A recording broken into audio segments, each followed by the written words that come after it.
बोधिसत्व बाबा साहब, बोधिसत्व किसे कहते हैं?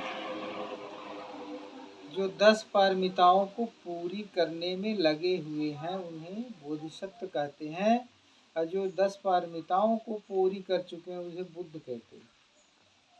भगवान बुद्ध के 10 पारमिताओं को पूरी करने के लिए बोधिसत्व बाबा साहेब लगे हुए थे, और बाबा साहेब भी महाकारुणिक थे। कैसे? एक छोटी घटना मैं बताता हूँ बाबा साहेब की।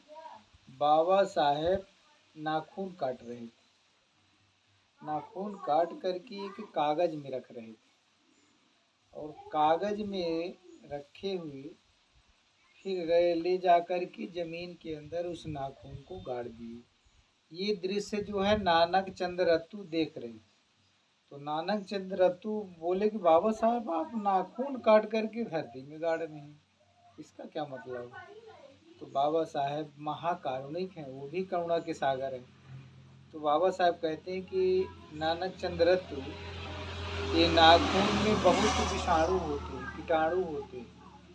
ये नाखून हम लोग जो काट करके सभी जगह फेंक देते हैं, तो छोटी छोटी चिड़िया जो है खा लेती हैं, खा लेती हैं। जैसे उनके शरीर में गया वो बीमारी हो गई, वो तत्काल ख़त्म हो जाते हैं। इसीलिए मैं पाप के भागीदार हो जाता हूँ, तो मुझे अपना नाखून भी नशीला विषाणु उसमें जो रहते कीटाणु, उसको ऐसे सुरक्षित रखना चाहिए। वो जहर की चीज़ है, जमीन में ही गाड़ देना चाहिए। तो उदाहरण है मतलब कहने का कि बाबा साहेब इतने कारुणिक थे। बोधिसत्व कहने का मतलब क्या? बोधिसत्व जो होते हैं वो भी महाकारुणिक होते हैं।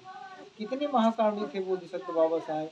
मतलब उनके माने उनके हाथ से एक छोटे से जीव का भी हत्या ना हो, छोटे से जीव जंतु का भी हत्या ना हो, ऐसे महाकारुणिक थे।